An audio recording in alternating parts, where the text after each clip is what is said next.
സംസ്ഥാനത്തെ പോലീസ് സംവിധാനത്തിൽ സമഗ്രമായ മാറ്റങ്ങൾ നിർദ്ദേശിച്ച് സംസ്ഥാന പോലീസ് മേധാവി റവദ ചന്ദ്രശേഖർ. സ്റ്റേഷൻ ഹൗസ് ഓഫീസർ സംവിധാനം ഉൾപ്പെടെ പോലീസ് സ്റ്റേഷൻ ഭരണഘടനയിൽ മാറ്റങ്ങൾ വേണമെന്ന ശുപാർശയാണ് ആഭ്യന്തര വകുപ്പിന് സമർപ്പിച്ചിരിക്കുന്നത്. ക്രമസമാധാന പരിപാലനവും സ്റ്റേഷൻ ഭരണവും കൂടുതൽ കാര്യക്ഷമമാക്കുക എന്നതാണ് ലക്ഷ്യം.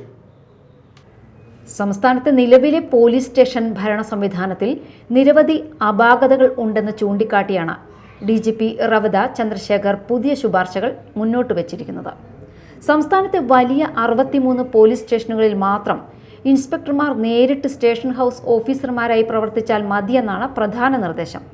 മറ്റ് സ്റ്റേഷനുകളിൽ SI-മാർക്ക് കൂടുതൽ ഭരണ ചുമതല നൽകുന്ന രീതിയിലായിരിക്കും പുതിയ ക്രമീകരണം. സംസ്ഥാനത്ത് വീണ്ടും 210 പോലീസ് സർക്കിളുകൾ രൂപീകരിക്കണമെന്ന നിർദ്ദേശവും റിപ്പോർട്ടിലുണ്ട്. ഇതിലൂടെ മേൽനോട്ട സംവിധാനം കൂടുതൽ ശക്തിപ്പെടുത്താനും അന്വേഷണ ക്രമസമാധാന പ്രവർത്തനങ്ങൾ ഏകോപിപ്പിക്കാനും കഴിയുമെന്നാണ് വിലയിരുത്തൽ. ക്രമസമാധാന ചുമതലകളിൽ നിന്ന് ഒഴിവാകുന്ന 206 തസ്തികകൾ പോലീസിന്റെ മറ്റ് പ്രധാന മേഖലകളിലേക്ക് പുനർവിന്യസിക്കണമെന്നും റിപ്പോർട്ട് ശുപാർശ ചെയ്യുന്നു.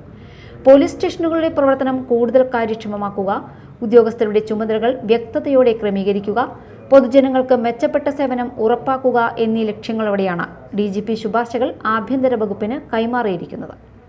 Media time, Kochi.